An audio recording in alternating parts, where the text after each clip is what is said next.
Hello and अस्सलाम वालेकुम guys. उम्मीद करता हूँ कि आप सब खैरियत से होंगे। आज का जो हमारा टॉपिक है वो है कॉन्ग्रेंस एंड सिमिलरिटी। तो कॉन्ग्रेंस हम आज पढ़ेंगे। आज के लेक्चर में हम कॉन्ग्रेंस को कंप्लीट करेंगे। कॉन्ग्रेंस होता क्या है? देखिए, ये कॉन्सेप्ट एक ग्रीक मैथमेटिशियन ने दिया था जिनका नाम पैपस था। तो पैपस ने ये पहली बार ये कॉन्सेप्ट दिया कि दो हमारे पास अगर ट्रायंगल्स होंगे, अगर वो एक समान होंगे यानी कि उनका साइज़ और उनका शेप एक जैसा होगा, तो उन्हें हम कॉन्ग्रेंट ट्रायंगल्स कहते हैं। ये कॉन्सेप्ट पहली बार ग्रीक मैथमेटिशियन पैपस ने दिया था। याद रखने के लिए आपको कह रहा हूँ। क्या होता है कॉन्ग्रेंस, वो हम आगे देखेंगे। इसमें हमारे पास कौन कौन से कंडीशंस में हम कह सकते हैं कि दो ट्रायंगल्स कॉन्ग्रेंट है, ये सारी चीज़ें आगे क्लियर हो जाएंगे। सबसे पहले मैं आपको बता दूं कि ये जो डेफिनेशन है कॉन्ग्रेंस की, ये आप यहाँ से देख सकते हैं। Two triangles are said to be congruent if all the three sides are equal and all the three corresponding angles are equal in measure। हमारे पास अगर दो ट्रायंगल्स हैं तो उनके जो सिक्स हम कह सकते हैं तीन साइड्स और तीन एंगल्स अगर वो बराबर होंगे तो हम कह सकते हैं ये दो ट्रायंगल्स कॉन्ग्रेंट हैं। मान लीजिए हमारे पास यहाँ पे दो ट्रायंगल्स हैं ABC एंड DEF।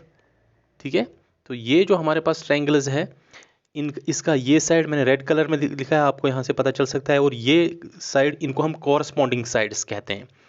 ठीक है, और ये साइड जो है अगर ये बराबर होंगे, ये साइड और ये साइड जो है अगर ये बराबर होंगे, इसके अलावा ये एंगल और इस एंगल के बराबर होगा, ये एंगल इस एंगल के बराबर होगा, ये एंगल इस एंगल के बराबर होगा। मैंने कॉरस्पॉन्डिंग की यहाँ पे बात की, मैंने इसको हाईलाइट भी किया है। आप ये नहीं कह सकते ये एंगल और ये एंगल बराबर होगा तब हम कॉन्ग्रेंस का जो है कॉन्सेप्ट फुलफिल नहीं करते हैं। कॉन्ग्रेंस की जो कंडीशन है उनको फुलफिल नहीं करते हैं, बल्कि यहाँ पे जो एंगल है वही कॉरस्पॉन्डिंग एंगल इसके बराबर होना चाहिए, ये कॉरस्पॉन्डिंग एंगल इसके बराबर होना चाहिए और ये कॉरस्पॉन्डिंग एंगल इसके बराबर होना चाहिए। और कॉरस्पॉन्डिंग साइड्स भी बराबर हो, ये वाला साइड इस साइड के बराबर हो, ये वाला साइड इस साइड के बराबर हो। ये छः के छः चीज़ें जब मिलती होंगी तब हम कहते हैं एक ट्रायंगल कॉन्ग्रेंट ट्रायंगल है। ठीक है, मैंने यहाँ पे नीचे लिखा हुआ है कि हमारे पास अगर AB जो है ये वाला साइड DE के बराबर होगा, अगर AC यानी कि ये वाला साइड इस साइड के बराबर होगा, अगर BC यानी कि ये वाला साइड इस वाले साइड के बराबर होगा, और तो और हमारे पास एंगल A जो है ये एंगल D के बराबर होगा, एंगल B जो है एंगल E के बराबर होगा, एंगल C जो है एंगल F के बराबर होगा, उस सूरत में हम कहते हैं corresponding parts of congruent triangles, जिसे हम CPCT कहते हैं। Corresponding parts of congruent triangles बराबर है, उस सूरत में हम कहते हैं कि ट्रायंगल ABC जो है वो कॉन्ग्रेंट है ट्रायंगल DEF की। क्लियर? तो कॉन्ग्रेंसी की हमारे पास जो सिंबल है वो इस तरह से है। जब ये छह प्रॉपर्टीज हमें मिलती हैं दो ट्रायंगल्स में, तभी हम कह सकते हैं कि दो ट्रायंगल्स जो है वो कॉन्ग्रेंट है। ठीक, अब इसके बाद मैथमेटिशियंस ने जो है कुछ इसमें इम्प्रूवमेंट लाई। ठीक है, हमारे पास कुछ थ्योरम्स दिए, हमें कुछ कंडीशंस दी कि अगर आपके पास महज तीन कंडीशंस फुलफिल हो जाएंगे तो उन्हीं तीन कंडीशंस के बेसिस पे कह सकते हैं कि दो ट्रायंगल्स जो है वो कॉन्ग्रेंट है। यानी कि उसके बाद उनकी बाकी जो हमारे पास जो छः चीज़ें होती हैं, तीन एंगल्स और तीन साइड्स, अगर उनमें से तीन चीज़ें मिलती हैं जो हमारे पास कंडीशंस दी गई हैं उन कंडीशंस के मुताबिक, तो बाकी जो बची तीन चीज़ें हम डायरेक्टली कह सकते हैं वो भी बराबर होंगे। ठीक है, तो कॉन्ग्रेंस के लिए हमारे पास कुछ थ्योरम्स हैं, हमारे पास कुछ कंडीशंस हैं। अगर वो कंडीशंस फुलफिल करते हैं तो हम डायरेक्टली खाली तीन जो है चीज़ें देख के, चाहे वो साइड्स हो चाहे वो एंगल्स हो, अगर वो तीन चीज़ें जो हमारे पास गिवन है मैथमेटिशियंस के द्वारा जो प्रूव की गई हैं, अगर वो बराबर हो तो हम कह सकते हैं दो ट्रायंगल्स जो है वो हमारे पास कॉन्ग्रेंट ट्रायंगल्स है। ठीक है, सबसे पहली कंडीशन क्या है? सबसे पहली कंडीशन है हमारे पास SAS। ठीक है, साइड एंगल साइड, यानी कि अगर एक साइड इस साइड के बराबर होगा, ये साइड इस साइड के बराबर होगा, और इनके दरमियान जो एंगल है अगर वो बराबर होगा, तो आप डायरेक्टली कह सकते हैं कि ये दो ट्रायंगल्स जो हैं ये कॉन्ग्रेंट ट्रायंगल्स हैं। देख लीजिए, यहाँ पे मैंने लिखा है AB is equal to D. ये AB अगर DE के बराबर होगा, ठीक है, ये BC अगर EF के बराबर होगा, ये वाला साइड अगर EF के बराबर होगा, ठीक है, और इसके साथ साथ एंगल B अगर एंगल ई के बराबर होगा, ये एंगल अगर इस एंगल के बराबर होगा तो हम डायरेक्टली कह सकते हैं angle A B C is congruent to triangle A B C is congruent to triangle D E F. Clear. लेकिन यहाँ पे आपने एक चीज़ याद रखनी है, वो ये है कि यहाँ पे हमेशा ये एंगल जो ये दो साइड जो आपके पास बराबर है, ये जो एंगल तीसरा है जो हम कंडीशन में देखते हैं, ये एंगल इन दो के बीच में ही होना चाहिए, यानी कि ये इंक्लूडेड एंगल इसको हम कहते हैं। आप ये नहीं कह सकते अगर एंगल ए बी बराबर है बी सी के और एंगल सी बराबर है एंगल एफ के, उस कंडीशन में आप नहीं कह सकते हैं कि ये कॉन्ग्रेंट ट्रायंगल है। याद रखें, मैंने यहाँ इसीलिए वेरी वेरी इंपॉर्टेंट नोट लिखा है, ये कंडीशन थोड़ा सा क्रिटिकल है, इसमें आपने ये पॉइंट को याद रखना होगा। The included angle should be equal to its correspondent included angle in the other triangle, यानी कि दो साइड्स जो बराबर है उन्हीं के बीच का जो इंक्लूडेड एंगल है वो भी दूसरी ट्रायंगल में बराबर होना चाहिए। उसी सूरत में हम कह सकते हैं कि दो ट्रायंगल्स जो है वो हमारे पास कॉन्ग्रेंट ट्रायंगल्स है। ये इसकी खुसूसियत है। अक्सर जो है बच्चे गलती करते हैं, वो जो हमारे पास एस ए एस कंडीशन इसलिए लिखते हैं क्योंकि ये इंक्लूडेड एंगल माना जाता है, कुछ इसको एस एस ए लिखते हैं, ठीक है, लेकिन ये बिल्कुल गलत है क्योंकि इसमें इंक्लूडेड एंगल का जिक्र नहीं होता है। यहाँ पे आपको पता चलता है कि ये इंक्लूडेड एंगल है with in two sides. Clear. तो अब आपको पहली कंडीशन जो है वो समझ आ गई। पहली कंडीशन ये है कि अगर दो साइड्स बराबर होंगे, ये साइड इस साइड के बराबर होगा, इसके अलावा इनके दरमियान जो इंक्लूडेड एंगल जो है अगर वो भी बराबर होगा, तो हम कह सकते हैं कि ये कॉन्ग्रेंट ट्रायंगल है। ठीक है। इसी तरह से अगर ये साइड इस साइड के बराबर होगा, ये साइड इस साइड के बराबर होगा और इनका ये वाला इंक्लूडेड एंगल जो है ये बराबर होगा, तो हम कह सकते हैं ये कॉन्ग्रेंट ट्रायंगल है। ठीक है। इसके बावजूद अगर आपके पास ये साइड ए बी और ए बी और डी बराबर है, ए सी और डी एफ बराबर है, यानी कि ये साइड इस साइड के बराबर है, ये साइड इस साइड के बराबर है, बिल्कुल बात। लेकिन इसके बाद आपसे कहा जाता है angle B is also equal to angle E, तो क्या दो ट्रायंगल्स कॉन्ग्रेंट है? नहीं, दो ट्रायंगल्स कॉन्ग्रेंट नहीं है क्योंकि इनका इंक्लूडेड एंगल भी बराबर होना चाहिए। यही पे आपने छोड़ देना है इसको और डायरेक्टली लिख सकते हैं कि कॉन्ग्रेंट नहीं है। लेकिन अगर ये दो इंक्लूडेड एंगल्स भी बराबर है तब भी आप कह सकते हैं कि टू ट्रायंगल्स आर कॉन्ग्रेंट। ठीक है। चलिए, अच्छा यहाँ पे मैंने लिखा हुआ है, ये प्रॉपर्टी लिखी भी हुई है। अगर आपके पास दो साइड्स बराबर है, ए बी बराबर है डी ई के और बी सी बराबर है ई एफ के, तो अगर एंगल सी और एंगल एफ बराबर है, यानी कि ये दो एंगल्स इंक्लूडेड नहीं है इनमें, तो हम कह सकते हैं ये कॉन्ग्रेंट नहीं है क्योंकि एंगल सी और एंगल एफ इंक्लूडेड एंगल्स नहीं है। तो इंक्लूडेड एंगल अब आपको समझ आया कि दो साइड जो बराबर हैं उनके बीच का जो एंगल है उसको हम इंक्लूडेड एंगल कहते हैं। बहुत इंपॉर्टेंट प्रॉपर्टी है एस ए एस की, तो इसको आप याद रखें एस ए एस प्रॉपर्टी को। तो इस बिना पे आप कह सकते हैं दो ट्रायंगल्स कॉन्ग्रेंट है। जब आपको पता चला अब ये कंडीशन फुलफिल करती है एस ए एस कंडीशन, उसके बाद आप डायरेक्टली कह सकते हैं ये वाला साइड भी इस साइड के बराबर है, ये वाला साइड भी इस साइड के बराबर है, इसके अलावा ये वाला एंगल इस एंगल के बराबर है, ये वाला एंगल इस एंगल के बराबर है। खाली आपको पहले ये कंडीशन फुलफिल होनी चाहिए कि दो ट्रायंगल्स कॉन्ग्रेंट बनती है। ठीक है। तो पहली कंडीशन आपने देखी एस ए एस कंडीशन। इसके बाद हम दूसरी कंडीशन पे चले जाते हैं। दूसरा कंडीशन है हमारे पास एंगल साइड। ठीक है, ये है हमारे पास एंगल साइड, या हम इसको एंगल साइड एंगल भी कहते हैं। क्यों कहते हैं हम इसको एंगल साइड एंगल, मैं आपको बता देता हूँ। क्योंकि इसमें जो पहले हमारे पास प्रॉपर्टी थी कि इंक्लूडेड एंगल भी बराबर होना चाहिए, वो इंक्लूडेड एंगल की जो प्रॉपर्टी है वो यहाँ पे फुलफिल नहीं करनी है, इसलिए हम इसको एंगल साइड भी कहते हैं या एंगल साइड एंगल भी कहते हैं। कुछ लोग जो है इन दो प्रॉपर्टीज़ को अलग अलग लिखते हैं, लेकिन इनको अलग अलग लिखने की कोई ज़रूरत नहीं है क्योंकि ये वन एंड सेम है। ठीक है। देखिए, हमारे पास यहाँ पे दो ट्रायंगल्स है ए बी सी। ठीक है। यहाँ पे हमारे पास एक और ट्रायंगल है डी ई एफ। अब हम देखेंगे हमारे पास कुछ कंडीशंस है कि ये दो ट्रायंगल्स कॉन्ग्रेंट है कि नहीं। देखिए, अब आपने क्या देखना है, अगर एंगल ए एंगल डी के बराबर है, ठीक है, एक एंगल आया, उसके बाद एंगल बी जो है एंगल ई के बराबर है, दो एंगल्स आए। इसके अलावा अगर कोई भी साइड, ये ज़रूरी नहीं है इनका इंक्लूडेड वाला साइड, कोई भी साइड अगर बराबर है, यहाँ पे है हमारे पास A B is equal to D, ये हमारे पास ए बी साइड है, ये डी के बराबर है।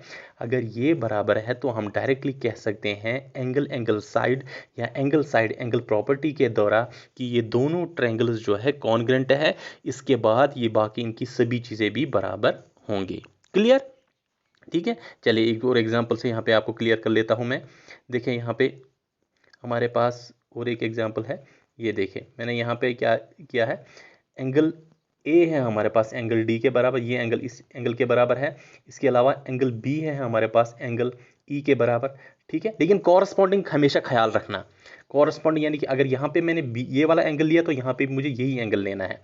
इसके अलावा हमारे पास जो है बी सी जो है ई एफ के बराबर है। यहाँ पे देखिए बी सी और ई एफ जो है ये इंक्लूडेड साइड नहीं है, कोई भी साइड हो सकता है।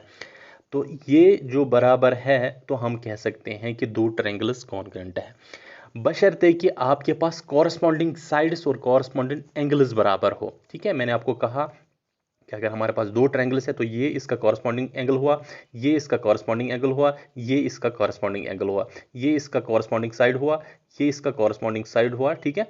तो अगर ये बराबर होंगे कंडीशंस में तो हम कहते हैं दो ट्रायंगल्स कॉन्ग्रुएंट है। अभी तक हमने दो चीज़ें पढ़ी, एक हमने पढ़ा, ठीक है, एंगल साइड, ठीक है, साइड एंगल साइड पहली प्रॉपर्टी, जिसको हम साइड साइड एंगल नहीं कह सकते हैं, इसमें एक खास प्रॉपर्टी है कि इंक्लूडेड एंगल बराबर होना चाहिए। दूसरी प्रॉपर्टी हमने देखा कि हमारे पास दो एंगल्स अगर बराबर हैं और एक साइड बराबर है तो हम कह सकते हैं ये हमारे पास दो कॉन्ग्रुएंट ट्रायंगल्स है। इसको हम एंगल साइड एंगल सूरत में भी लिख सकते हैं, क्योंकि इसमें कोई चक्कर नहीं है कि इंक्लूडेड एंगल बराबर होना चाहिए, इंक्लूडेड साइड बराबर होना चाहिए, ठीक है। तो ये हमारे पास दूसरी प्रॉपर्टी है, मैंने यहाँ पे लिखा भी है, इंक्लूडेड साइड नॉट मैंडेटरी। इसके बाद हमारे पास तीसरी प्रॉपर्टी जो है वो है साइड साइड साइड, ठीक है। तो साइड साइड साइड प्रॉपर्टी क्या है, हम ये हमारे पास दो ट्रायंगल्स है A B C and D E F, ठीक है। तो यहाँ पे अगर हमारे पास ए बी जो है एक साइड, ये वाला साइड, इसका कॉरस्पॉन्डिंग साइड कौन सा है, डी ई, अगर ये बराबर होगा, बी सी जो है ये अगर ई एफ के बराबर होगा, और तो और अगर ए सी डी एफ के बराबर है, ये हमारे पास ए सी है, ये डी एफ के बराबर है, तो हम कह सकते हैं कि दो ट्रायंगल्स जो है कॉन्ग्रुएंट है इन्हीं तीन साइड्स के बिना पे, ठीक है। हमारे पास तीनों साइड्स अगर एक ट्रायंगल के दूसरी तीनों कॉरस्पॉन्डिंग साइड दूसरे ट्रायंगल के बराबर होंगे तो हम कह सकते हैं कि दो ट्रायंगल जो है कॉन्ग्रुएंट है। इसके बाद आप ये भी कह सकते हैं कि एंगल ए और एंगल डी भी बराबर है, एंगल बी और एंगल ई भी बराबर है, एंगल सी और एंगल एफ भी बराबर है। जो ही आपने इसको कॉन्ग्रुएंट डिक्लेयर किया तो बाकी जो चीज़ें हैं, बाकी जो एंगल्स या साइड्स हैं वो भी खुद ब खुद बराबर होती हैं, ठीक है। चलिए, ये है हमारे पास तीन प्रॉपर्टीज़, आप चार भी कह सकते हैं, क्योंकि हम एंगल साइड को भी एंगल साइड एंगल भी कहते हैं, ठीक है। वो हमारे पास दो प्रॉपर्टीज़ कुछ जो है टीचर्स आपको पढ़ाएंगे, लेकिन वो एक ही है, क्योंकि मैंने आपको बताया उसमें कॉर्स जो हमारे पास इंक्लूडेड साइड का मसला नहीं होता है। इसके बाद हमारे पास चौथी प्रॉपर्टी, अभी तक आपको ये तीन प्रॉपर्टीज़ क्लियर हुई जो हमने पहले पढ़ी थी। एक तो हमने पढ़ी थी पहली प्रॉपर्टी, वो था साइड एंगल साइड। दूसरा हमने क्या पढ़ा था, दूसरा हमने पढ़ा एंगल एंगल साइड, ठीक है, उसमें कोई भी साइड हो सकता है, उसको आप एंगल साइड एंगल भी कह सकते हैं। तीसरा हमने पढ़ा साइड साइड साइड, तीनों साइड अगर बराबर हैं तो कॉन्ग्रुएंट डिक्लेयर कर सकते हैं आप ट्रायंगल को। इसके अलावा हमारे पास चौथी प्रॉपर्टी है, ठीक है। तो चौथी प्रॉपर्टी हमारे पास क्या है कि राइट, हमारे पास RHS प्रॉपर्टी है, यानी कि एक राइट एंगल होना चाहिए ट्रायंगल में, उसके बाद हाइपोटेन्यूज जो है वो बराबर होने चाहिए दो ट्रायंगल्स के, और कोई भी एक साइड अगर बराबर हो तो हम कह सकते हैं राइट एंगल ट्रायंगल में कि दो ट्रायंगल्स जो है वो हमारे पास कॉन्ग्रुएंट ट्रायंगल्स है। ये हमारे पास दो ट्रायंगल्स है, एक हमारे पास ABC है, एक हमारे पास DEF है, दो ट्रायंगल्स है, क्लियर। लेकिन ये दोनों ट्रायंगल्स जो है राइट एंगल होनी चाहिए, दोनों जो है ट्रायंगल्स राइट एंगल है। यहाँ पे एंगल बी और एंगल ई जो है हमारे पास राइट एंगल है, तो पहली प्रॉपर्टी जो है फुलफिल होती है RHS की, यानी कि राइट एंगल होना चाहिए। तो angle B is equal to angle E equal to 90 degree, क्योंकि ये 90 डिग्री है, राइट एंगल्ड है। दूसरी क्या है हमारे पास, हाइपोटेन्यूज जो है बराबर होना चाहिए। अब आप देख लीजिए राइट एंगल के अपोजिट में जो होता है साइड, उसको हम हाइपोटेन्यूज लॉन्गेस्ट साइड कहते हैं। AC यहाँ पे हाइपोटेन्यूज है, तो यहाँ पे कौन सा हाइपोटेन्यूज है, DF। अगर आप देखेंगे यहाँ पे मैंने लिखा है AC और DF बराबर है, तो AC और DF भी बराबर है, दूसरी प्रॉपर्टी फुलफिल होती है। तीसरा, कोई भी साइड, अब जो हमारे पास दो साइड बचे, चाहे ये साइड हो या ये वाला साइड हो, इन दोनों साइड्स में कोई भी कॉरस्पॉन्डिंग साइड के साथ बराबर हो तो हम कह सकते हैं कि ये कॉन्ग्रुएंट ट्रायंगल है। अब मैंने कहा यहाँ पे AB हमारे पास DE के बराबर है, तो अब हमारे पास तीनों प्रॉपर्टीज फुलफिल होती है, राइट ट्रायंगल भी है दोनों ट्रायंगल्स में, ठीक है। उसके बाद हाइपोटेन्यूज दोनों ट्रायंगल्स के बराबर है, और तो और एक साइड यानी कि AB DE के बराबर है, तो हम कहते हैं कि ये दो ट्रायंगल्स हमारे पास है राइट ट्रायंगल्स, ये हमारे पास कॉन्ग्रेंट ट्रायंगल्स है। क्लियर। अगर इसके बावजूद आपके पास ये भी होता एंगल बी और एंगल ई जो हमारे पास 90 है, दूसरा आपके पास ये होता है कि ये हाइपोटेन्यूज इस हाइपोटेन्यूज के बराबर है, तो आप उसके अलावा अगर आपके पास B C equal to E F भी होता है, यहाँ मैंने A B equal to D लिखा है, लेकिन कोई भी साइड होता है, हो सकता है तीसरा साइड, तो अगर वो बराबर होंगे तो आप डिक्लेयर कर सकते हैं कि ये कॉन्ग्रेंट ट्रायंगल है। क्लियर। तो आरएचएस प्रॉपर्टी आपको याद रही कि एक राइट एंगल होना चाहिए, एक हाइपोटेन्यूज वाला साइड बराबर होना चाहिए इन दोनों का कॉरस्पॉन्डिंग, और उसके अलावा कोई भी साइड जो है बराबर होना चाहिए, तब जाके हम कह सकते हैं कि ये आरएचएस प्रॉपर्टी फुलफिल करता है और दो ट्रायंगल जो है वो कॉन्ग्रेंट है। ठीक है, थोड़ी सी एग्जांपल्स करते हैं ताकि आप लोगों को क्लियर हो जाए। चलिए, हमारे पास पहला एमसीक्यू हम यहाँ पे पहला एमसीक्यू है हमारे पास, if triangle A B C is congruent to triangle P Q R. हमारे पास दो ट्रायंगल्स है A B C and P Q R, which of the following is not true. आपने बताना है इनमें से कौन सी दो चीजें जो है सही नहीं है। ठीक है, वहीं से आपसे कहा जाता है कि ये कॉन्ग्रेंट है। ये जो कॉन्ग्रेंट है तो आपको खुद ब खुद समझ आ जाना चाहिए कि इनके सभी साइड कॉरस्पॉन्डिंग साइड्स और सभी कॉरस्पॉन्डिंग एंगल्स जो है वो बराबर होंगे। ठीक है, आप देख लीजिए हमारे पास जो है कुछ ऑप्शंस दिए गए हैं, उन ऑप्शन से हमने देखना है कि कौन सा जो है ऑप्शन वो ट्रू नहीं है। ठीक है, अच्छा पहला हम देखेंगे, पहला हमारे पास क्या ऑप्शन है। पहला ऑप्शन है हमारे पास A B is equal to P R, A C is equal to P R. तो कहते हैं कि ये जो ए सी साइड है ये पी आर के बराबर है। बिल्कुल सही है, ये कॉरस्पॉन्डिंग साइड्स है और दो ट्रायंगल्स जो है वो कॉन्ग्रेंट भी है, ये कहा गया है वहीं से, तो हम कह सकते हैं कि ये साइड इस साइड के बराबर है। सो पहला ऑप्शन जो है हमारे पास वो करेक्ट है। दूसरा, B C equal to P Q, B C जो है वो पी क्यू के बराबर है, यानी कि बी सी पी क्यू के बराबर है। ये बिल्कुल गलत है, ये साइड और ये साइड कॉरस्पॉन्डिंग नहीं है, ये साइड और ये साइड बल्कि कॉरस्पॉन्डिंग है। तो ये साइड पी क्यू के बराबर होगा क्या? नहीं, ये नहीं होगा। अगर कॉन्ग्रेंट भी ट्रायंगल्स होंगे, बल्कि ये साइड और ये साइड बराबर हो सकते हैं। इसलिए जो ऑप्शन बी है यहाँ पे आप इसको टिक कर सकते हैं, this is the wrong option, तो इसको आप जो है टिक कर सकते हैं। इस तरह से जो है आपके पास क्वेश्चंस आ सकते हैं। मैंने यहाँ पे लिखा है B C is not equal to P Q even if it is congruent triangle because these are not the corresponding sides. Clear. चलिए क्वेश्चन नंबर सेकंड पे चले जाते हैं। हमारे पास एक और क्वेश्चन है, in triangles A B C and P Q R. हमारे पास दो ट्रायंगल्स है ए बी सी और P Q R. A B is equal to A C, हमारे पास ए बी और ए सी बराबर है। Angle C is equal to angle P Q is equal to P R, angle B is equal to angle Q. The two triangles are option A isosceles and congruent, option B isosceles and non-congruent, option C congruent but not isosceles, option D neither congruent nor isosceles. आपने जो है दो triangles आपके पास दी गई हैं, कुछ properties आपको बताई गई है बराबर है, तो आपने उनके बेस पे बताना है कि क्या दोनों ट्रायंगल्स कॉन्ग्रेंट है, क्या दोनों ट्रायंगल्स आइसोसेलेस हैं, या दोनों आइसोसेलेस और कॉन्ग्रेंट है। ये चारों ऑप्शंस को देख के आपने बताना है। अब देख लीजिए हमारे पास जो है सोल्यूशन इसका यहाँ पे मैंने लिखा है। आई एम श्योर अगर आपको ऊपर चीज़ें समझ आई होगी तो आपने जो है इसको सॉल्व किया होगा। पहला हमारे पास गिवन क्या है, पहला हमारे पास गिवन है A B is equal to A C, यानी कि ये वाला साइड इस वाले साइड के बराबर है। ठीक है, इस बात पे जो है कॉन्ग्रेंसी का कोई भी है, क्योंकि दूसरे साइड में बराबर, दूसरे ट्रायंगल में बराबर होना चाहिए। अब इस जो है ट्रायंगल में बराबर है, तो चलो ये देख लेते हैं पहली प्रॉपर्टी। दूसरा पी क्यू है जो है वो पी आर के बराबर, ये वाला साइड इस वाले साइड के बराबर है। ठीक है, तो ये इसकी अपनी प्रॉपर्टी हुई, अपनी ट्रायंगल की प्रॉपर्टी, इसका कॉन्ग्रेंसी के साथ कोई वास्ता नहीं।